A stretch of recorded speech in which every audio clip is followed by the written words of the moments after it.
So let's practice what we've learned so far. What we want to be able to do is, given any equation of a straight line, we want to be able to, in our own heads, think about what that line is going to look like on our graph. So let's practice with these lines here. We want to draw out the line y equals 2x plus 1.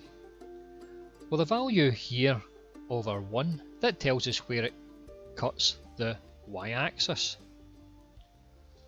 So for example, in this case here, this value here is 1.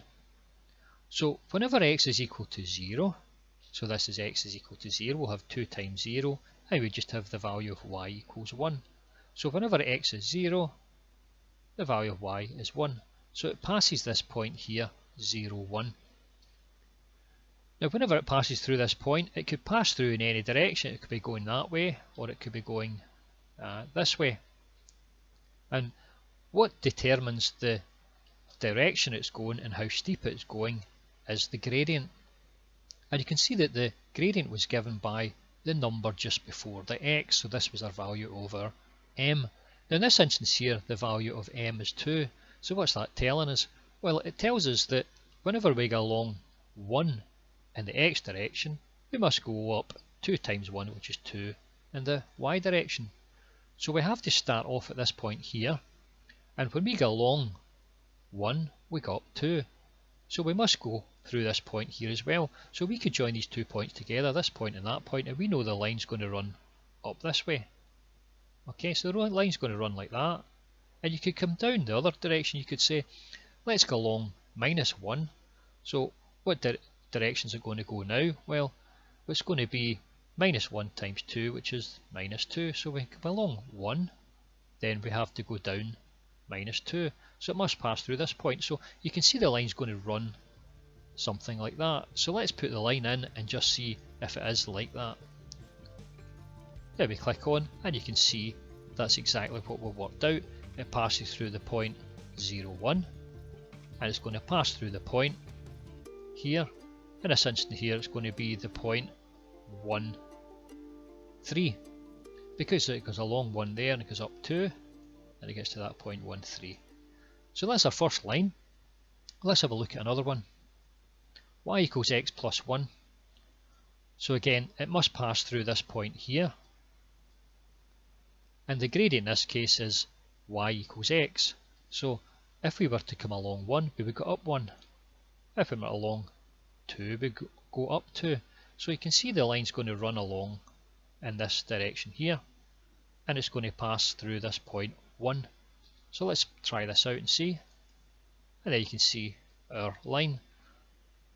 So let's work through another one here. I gave you a hint there, didn't I? Y equals -2x minus 2. So now we can say that it's going to pass through the point -2. So there's a point -2 there. Now we want to work out what the gradient is going to be. Well, the gradient is going to be -2. So what does that mean? Well, it means that if you were to go along 1 in the x-axis, you would come down -2 in the y-axis. So from this point here, we would go along 1 and down 2.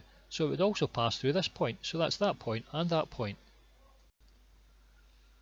So for y equals -2x minus 2, it's going to pass this point here, and it's going to go through this point here. So it's going to run in this direction here. So let's have a look at it. And there you go, y equals -2x minus 2. So let's have a look at the last two here. We'll have y equals 3. So what we're saying here is it doesn't matter what the value of x is, y will always equal 3. So whenever x is 0, y will be 3.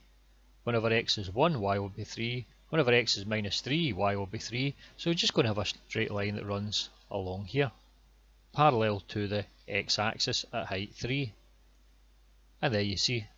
So in here, it doesn't matter what the x value here is, the very first value, the y value will always remain at 3.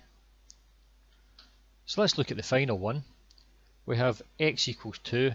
So in this instance here, it doesn't matter what the y value is, x is always going to equal 2. So if y is 2, x will equal 2, y is 3, x will equal 2. So we're going to have a line that runs parallel to the y-axis, and it runs up and down, and it passes through the point 2, so every single x point is 2. So let's have a look at that, and there you go. So you don't have to take my word for all of this. You could open up Desmos and give it a go yourself and draw some lines.